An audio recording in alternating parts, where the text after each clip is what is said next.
அதிகாரம் 5.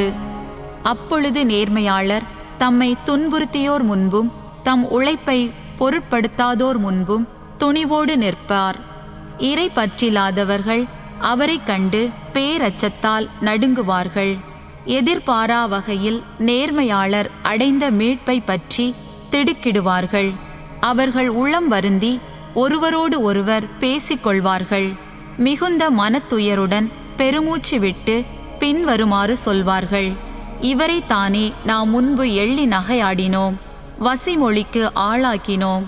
நாம் அறிவிலிகள், அவரது வாழ்வு மடமையானது என்று எண்ணினோம், அவரது முடிவு இழிவானது என்று கருதினோம். கடவுளின் மக்களுள் ஒருவராக அவர் எவ்வாறு கருதப்பட்டார்? தூயோரின் நடுவில் அவருக்கு எவ்வாறு பங்கு கிடைத்தது? எனவே நாமே உண்மையின் வழியிலிருந்து தவறிவிட்டோம். நீதியின் ஒளி நம்மீது படரவில்லை, கதிரவன் நம்மீது எழவில்லை. நெறிகேடும் அழிவும் நிறைந்த வழியில் நாம் மனம் வந்து நடப்போம். பாதை இல்லா பாலை நிலங்களில் பயணம் செய்தோம். ஆண்டவரின் வழியையோ அறிந்திலோம். இருமாப்பால் நமக்கு கிடைத்த பயன் என்ன?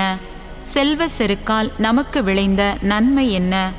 இவை அனைத்தும் நிழல் போல கடந்து போயின, புரளி போல விரைந்து சென்றன. இவை அனைத்தும் அலை மோதும் நீர்ப்பரப்பை கிழித்து கொண்டு செல்லும் கப்பல் போன்றன.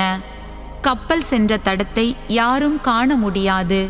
அதன் அடித்தட்டின் சுவடுகள் அலைகளில் புலப்படுவதில்லை. காற்றில் பறந்து செல்லும் பறவை போன்றன. பறவை சென்ற வழியின் அடையாளமே தெரிவதில்லை. அது சிறகடித்து செல்லும்போது மென் காற்றின் மீது மோதுகிறது. அது பறந்தோடும் வேகத்தில் காற்றை கிழித்து கொண்டு செல்கிறது.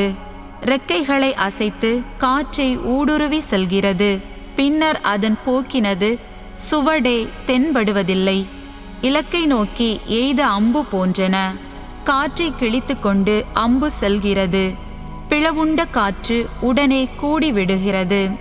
ஆனால் அம்பு சென்ற வழியை ஒருவரும் அறிவதில்லை.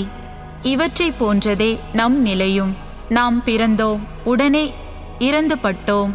பிறரிடம் காட்டுவதற்கு நம்மிடம் நற்பண்பின் அடையாளம் எதுவுமில்லை.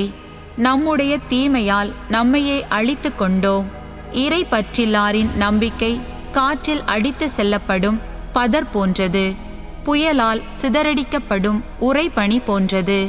காற்றால் கலைக்கப்படும் புகை போன்றது. ஒரே நாள் தங்கும் விருந்தினரின் நினைவு போல் அது மறக்கப்படும். நேர்மையாளரோ என்றென்றும் வாழ்கின்றனர். அவர்களுக்குரிய கைமாறு ஆண்டவரிடம் உள்ளது. அவர்களை பற்றிய கவலை உன்னத இறைவனுக்கு உண்டு. அரச மகுடத்தை அவர்கள் பெறுவார்கள்.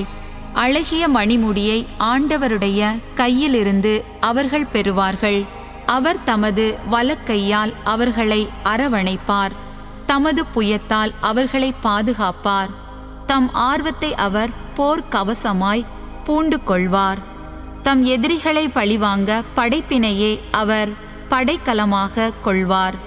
நீதியை அவர் மார்பு கவசமாக அணிந்து கொள்வார். நடுநிலை தவறாத தீர்ப்பை தலைச்சீராவாக புனைந்து கொள்வார். வெல்ல முடியாத கேடயமாக தூய்மையை அவர் கொண்டிருப்பார். கடும் சினத்தை அவர் கூரிய வாளாக கொள்வார். அவரோடு சேர்ந்து உலகம் அறிவிலிகளை எதிர்த்து போராடும். மின்னல் கீற்றுகள் இலக்கை நோக்கி நேராக பாயும். நாணேற்றிய வில்லினின்று புறப்படும் அம்பு போல் அவை முகில்களிலிருந்து குறியை நோக்கி தாவும். எரியப்படும் கவன் கல்லை போல சினம் செறிந்த கல்மழை விழும். கடல் நீர் அவர்கள் மீது சீறி பாயும். ஆறுகள் இரக்கமின்றி அவர்களை மூழ்கடிக்கும். பெருங்காற்று அவர்களை எதிர்த்து வீசும். புயல் போல் அது அவர்களை புடைத்தெடுக்கும். நெறிகேடு மண்ணுலகையே பாழாக்கும். தீவினை வலியோரின் அரியணைகளை கவிழ்க்கும்.